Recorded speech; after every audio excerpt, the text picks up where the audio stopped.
Welcome to Previously Possessed. My name is Heidi and I'm a psychic medium. This part is going to be a little bit of an intro, so if you'd like to skip ahead, please do. I'll try to figure out the timestamp and put it somewhere on the screen. I won't be offended, I promise. So this channel is dedicated to my love of thrifting. Well, that's how it started. I do have items like a bell, I have like statues and things like that I have thrifted that I would like to connect with. However, the dolls have little lights that you can twist on or just push, the light will turn on. I don't know if it'll happen during my chat here, but where was I going? I start losing what I'm about to say when I'm connecting with spirit, but I'm not doing that right now, so I'm gonna ask the spirit who is trying to connect to wait until I'm done with the recording. Back to the little light. I would come into the room and then I would see one of the lights turned on one of the dolls. That indicated to me that they wanted to connect. It's been interesting because it's only been one at a time, so it's like they're taking turns in telling me their story. Therefore, you may see a lot more doll content. Again, if you're not into haunted dolls, I did make a playlist on the channel. It's titled Haunted Dolls, so that folks could go straight there if they wanted to watch those. And then I can't remember the title for the other one, but it was like People and Things or something like that.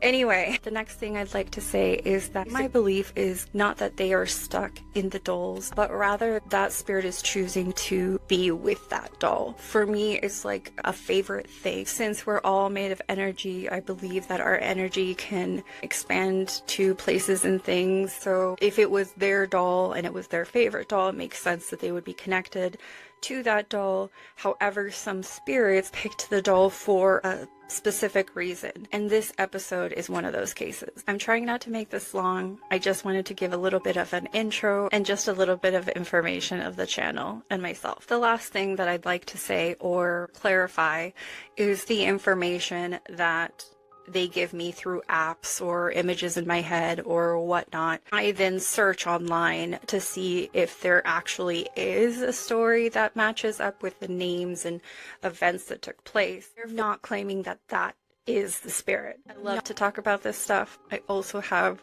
a podcast that I do with a friend, and it's called The Vessels in Between. That will also be linked below if you're interested. So this channel is a combination of things that I love: history, unsolved mysteries, and connecting with spirit. The first part is me connecting with an item or doll, and the second part is my research. A lot of them do actually share eerily similar themes, so if you're into all of those things, join me. Subscribe to my channel and stay tuned. Thanks for watching. Remember to like and subscribe if you'd like to see more. Bye. You can see everything is set. Yes. So the spirit bell, yeah, I see you're playing with it already. So the spirit bell app, if you get close to it, it'll ding. So what I did today is that one ding, one sound means yes, and more than one means no. If it's no, it's ding, ding, ding, ding. Like it has to be back to back, okay? Are you ready to begin? Can you get close to the bell and give me a yes or a no? Thank you. Love. I was wealthy. Were you wealthy? Thank you. Can you tell me your name? Thank you. When I saw that, I thought of mental institution, but I also am wondering, yes, thank you, if you were just very intelligent. Would you consider yourself a very intelligent person? Okay. You have many regrets. What regrets? Alice, your name? Okay, thank you so much. Is Alice your first name? Thank you. It says Holy Bible. And whenever I see that high, I feel like a religious person. You're describing yourself as a religious person, is that right? Fred, is that someone that you knew?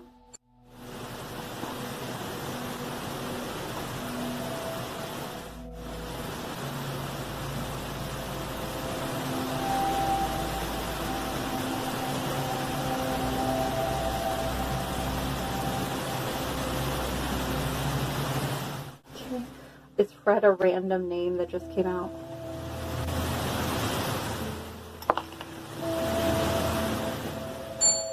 Okay, thank you. Okay, so before that, or well, no, I don't know.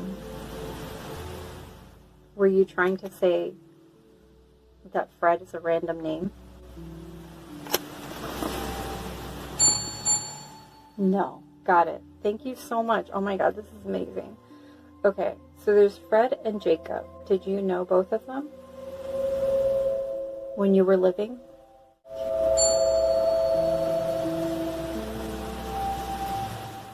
Okay, that's yes. Not aggressive. I feel that with you. I actually felt very comfortable with you when we started talking. I'm feeling a pain in my lower back. It might be the way I'm sitting, but I want to ask, did you have pain in your lower back? And you're making me feel that? Yes?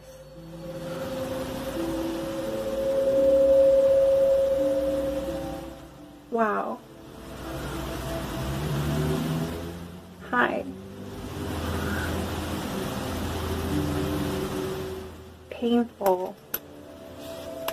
I know, I did. I felt like it was painful.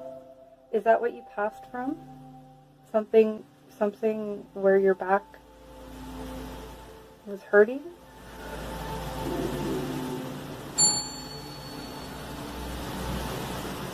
Yes. Did you fall?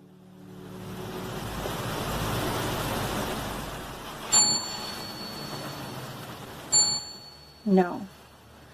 Did somebody make you fall?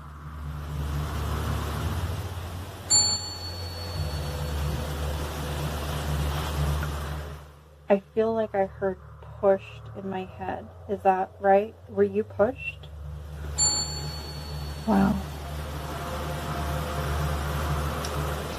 Wild. Did somebody you know push you?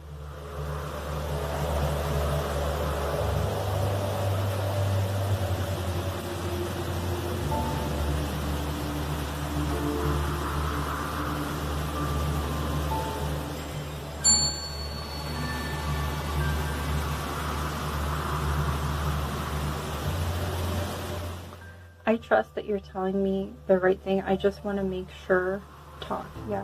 I want to make sure for myself that I'm not mistaking what you're saying, or misinterpreting. Did the person who pushed you, did you know that person?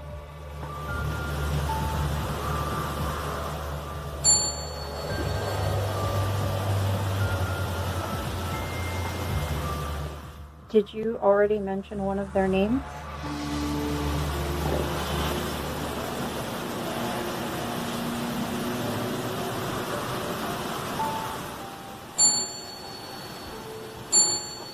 No. The name that just came up is Charles. Did Charles push you?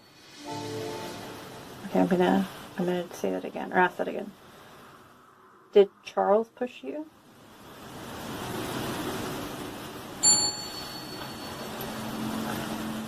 Thank you. And it says victim. I'm so sorry. Was Charles your partner?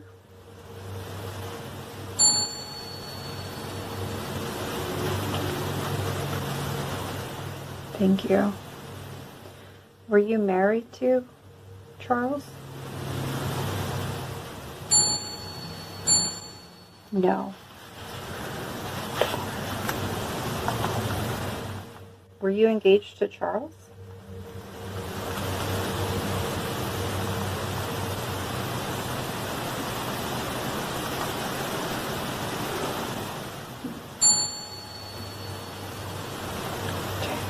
Yes.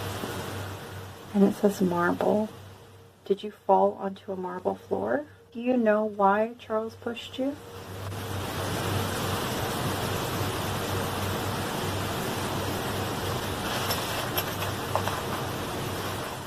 Sophia.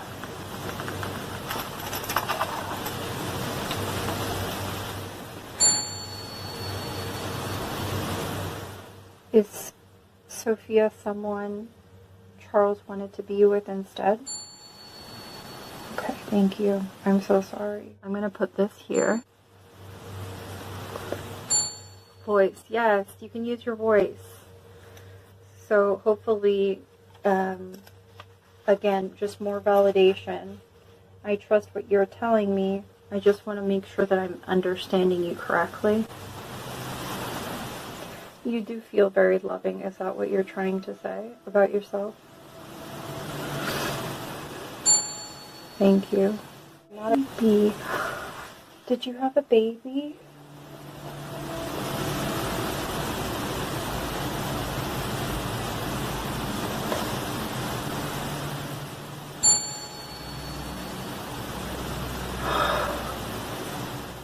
Were you pregnant? Let me rephrase that question before you answer. Were you pregnant at the time of your passing?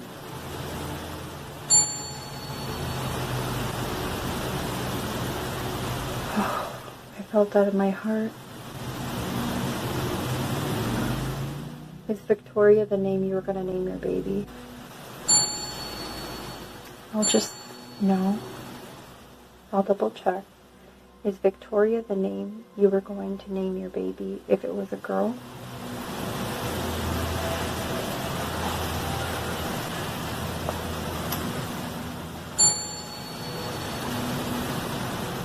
Thank you.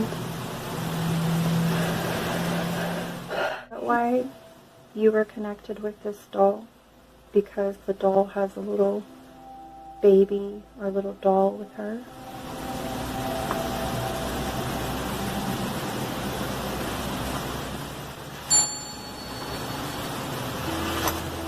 Thank you. I'm gonna name hold on. I'm gonna name you the doll that you're connected with, Alice. And is it no?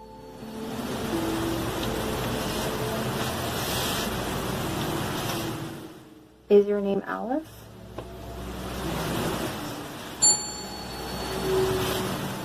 Okay. So can I name the larger doll Alice? Your name? I'm just gonna recalibrate this. Okay, so Alice, is it okay that I name the larger doll Alice?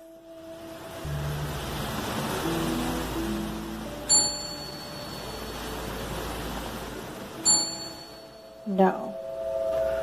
Is there another name that you prefer? I actually feel like Miss came to my mind. So would it be okay to name the doll Miss Alice?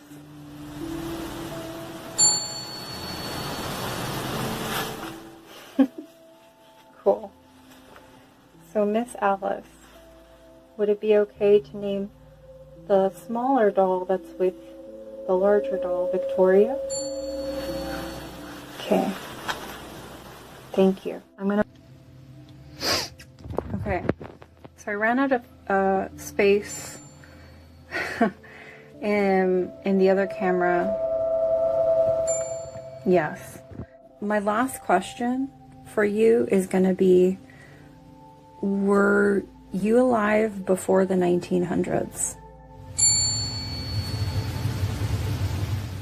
Yes. No. Were you alive between 1900 and 1950?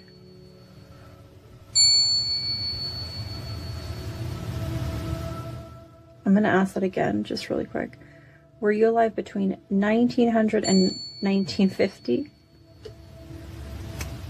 Okay, well, we'll keep chatting. I have to go right now. Yes. Would you be interested in talking to me again?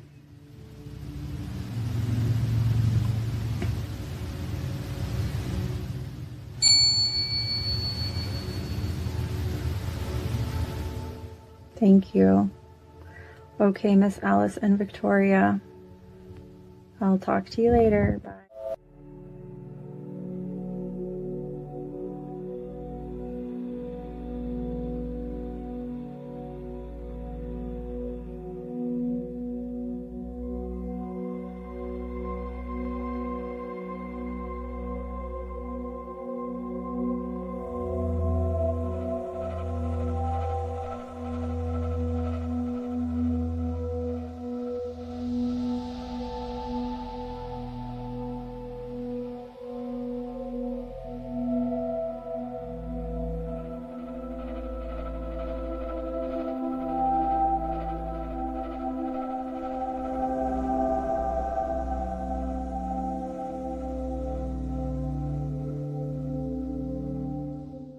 One thing I found especially interesting during my research is that reports of women dying after falls down staircases were actually not uncommon during the early 1900s.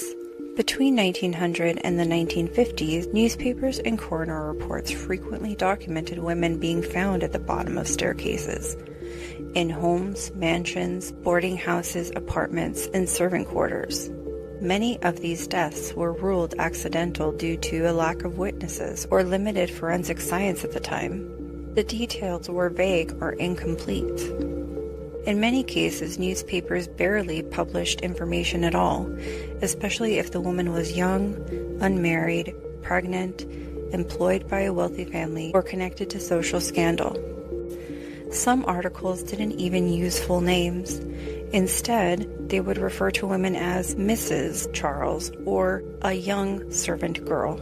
During that era, a fall down the stairs became an explanation people rarely questioned publicly, even when rumors or suspicions existed behind the scenes.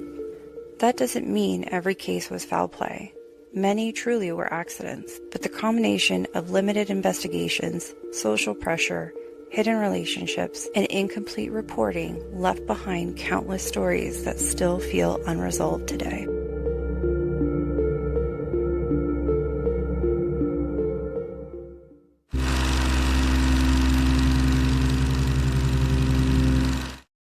Her name was Rose Harsent. Rose was only 22 years old and worked as a servant in the village of Hall, Suffolk. From the outside, the village seemed deeply religious and respectable, but behind closed doors, rumors had already started spreading about Rose and a married man named William Gardinier. Gardinier wasn't just any man in town. He was a church leader, married, and well known in the community. One morning in June, Rose's body was discovered inside Providence House, where she worked. She was lying near the stairs leading to her attic bedroom. At first glance, some believed she may have taken her own life. However, that was not the case. There were signs of violent struggle. Investigators also discovered evidence that someone may have tried to burn parts of the scene afterward. In addition to the shock, reports noted that Rose was 6 months pregnant. Suddenly, the entire event turned into a scandal. Police focused heavily on William Gardinier. Witnesses even claimed they had seen strange interactions between him and Rose at the chapel where she cleaned. There were even alleged letters arranging secret late-night meetings, including one message telling Rose to place a light in the window as a signal. The idea of a respected married church official secretly involved with a pregnant servant girl became front-page news across England. But despite all the suspicion, no one was ever convicted. Gardinier went to trial twice for Rose's murder. Both juries failed to reach a verdict. Some believe he killed Rose to silence the scandal. Others believed his wife may have discovered the affair and acted out of jealousy. And some think investigators became so focused on one suspect that they completely missed the real killer. More than 120 years later, the Hall murder remains officially unsolved. The house where Rose died still stands today as a quiet reminder of one of England's most haunting forgotten mysteries.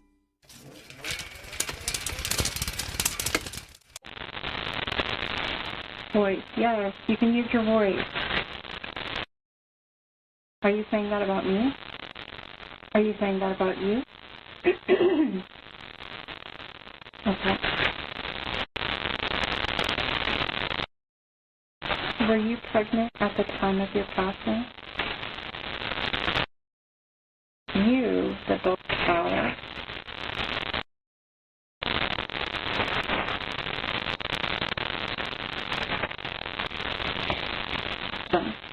I ran out of space after the 1900s.